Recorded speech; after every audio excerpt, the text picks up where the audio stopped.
What's going on, everyone? So I don't know what Charlotte is doing. I think that they are shooting themselves in the foot in a lot of ways. Now, before I dive into the Charlotte side of things, I get it. I'm a Laker fan. Many of you know, many of you are aware, many of you that watch this channel know that I'm a Laker fan. But the only one that would benefit either way is the Lakers, right? Because the Lakers get their guy, right? The Charlotte Hornets look incompetent, and more likely than not, the NBA is going to go too bad, right? Because the Lakers aren't vetoing or didn't, decide to back out of this trade, void the trade, because they don't like, Mark Williams. It's not like they decided, we'd rather go with Alex Len, who we just signed, over Mark Williams. No, they wanted Mark Williams to be their franchise center. They wanted Mark Williams to be their guy for now and the next 10 years alongside Luka. But they have the data. Right, so the NBA is going to be like, why did you back out of it? And the Lakers are going to go, here's the information, here's why. And you know what that's going to do? That's going to destroy all of Mark Williams' tradability.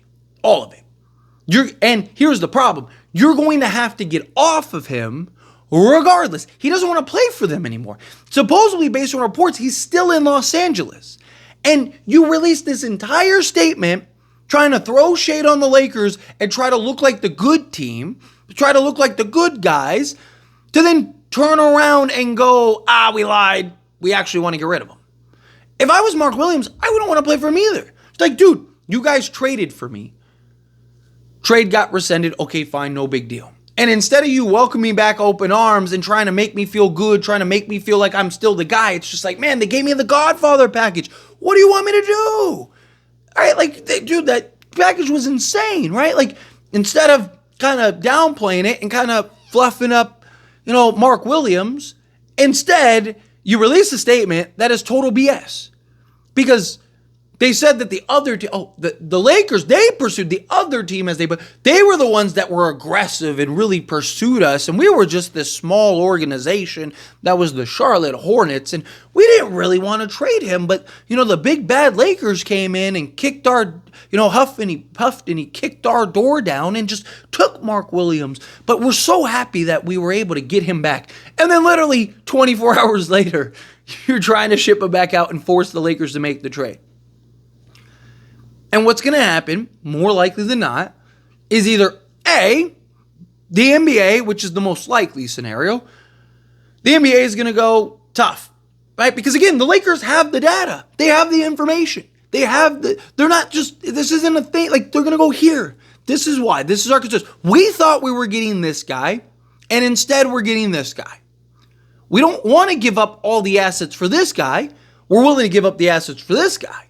Right? So either A, the NBA goes, hey, hate to break it to you, which is usually what the NBA does, right? When teams try to, campaign or send letters to the league about, foul call or, we need a replay game. What does the NBA usually do? They go, tough. Sorry, our bad. Life sucks. Win your next game, right? You shouldn't have lost. You shouldn't have been in that position. That's your fault, right? They basically just go, you should have been better. Sucks to suck. Right? That's probably what's going to happen to the Hornets. They're probably going to be like, hey, look, the Lakers have that right. Because if they force that trade, it now sets a precedent that is not good for the rest of the league. Because now you don't think the other teams are going to go, wait a minute, time out.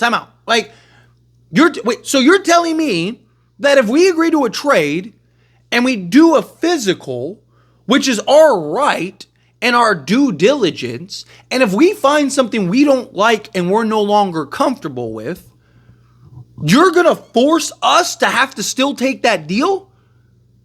So then what's the point of any of this, right?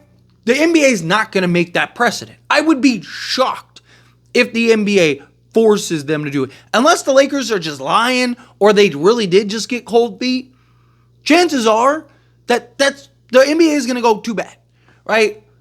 Because the other alternative would be allow them to renegotiate, right? Which you could argue would make a bad precedent also, but the other team has to, agree, right? So if anyone wanted to kind of use a loophole where it's oh man, so we can trade for this guy and then have him fail the physical, he failed, and then we try to get him for less, right?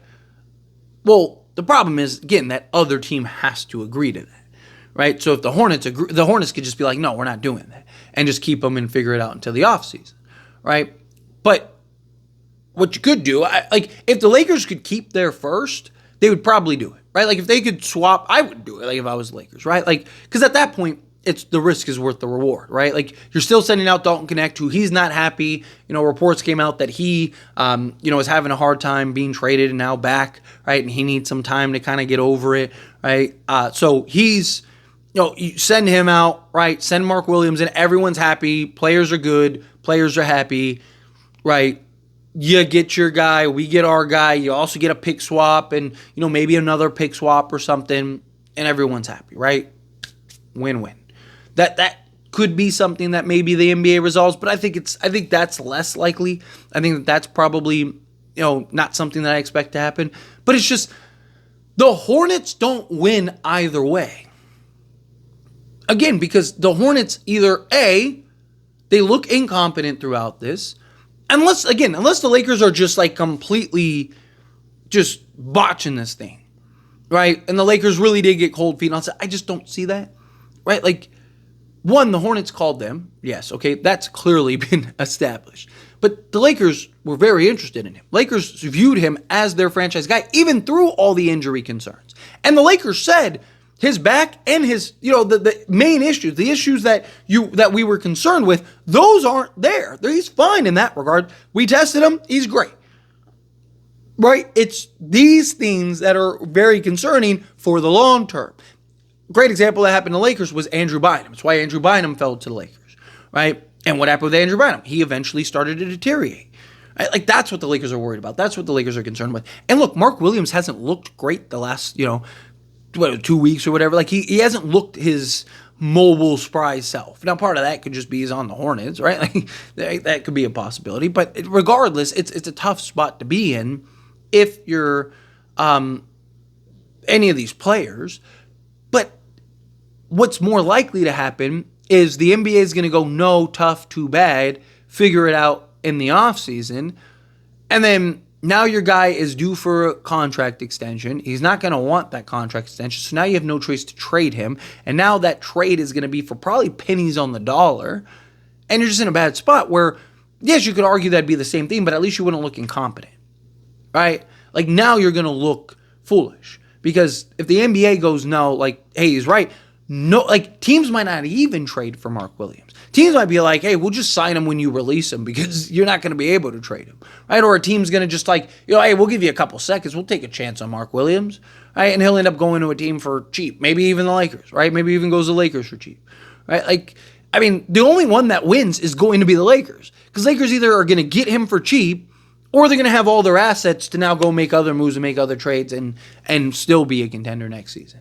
Right? Like, the only one that loses in this is the Hornets, which is why this just doesn't make sense to me. It's like they didn't think this through. It's like they didn't think about this process and how it would affect Mark Williams. Do you think now he's like, oh yeah, like, I definitely want to go back to the Hornets? No, I mean, if he felt that way before, he definitely sure doesn't feel that way. You released an entire statement that was a lie. Why would I want to go back to you? It's just wild to me. But anyway, as always, this is a discussion. Pass a question on you. Let me know your thoughts and opinions down in the comments below. What do you think? How do you feel? What are your thoughts? Agree with my points? Disagree with my points? Kind of mixed in the middle. However you feel, whatever your thoughts are. Either way, I would love to hear it, so let me know down in the comments. That being said, if you haven't liked this video, hit that like button. Helps me a lot. It's me enjoy these types of videos, and I truly appreciate it. Not subscribe channel, hit that subscribe button. Turn on the bell notifications. Appreciate y'all. See you in the next one. Thank you.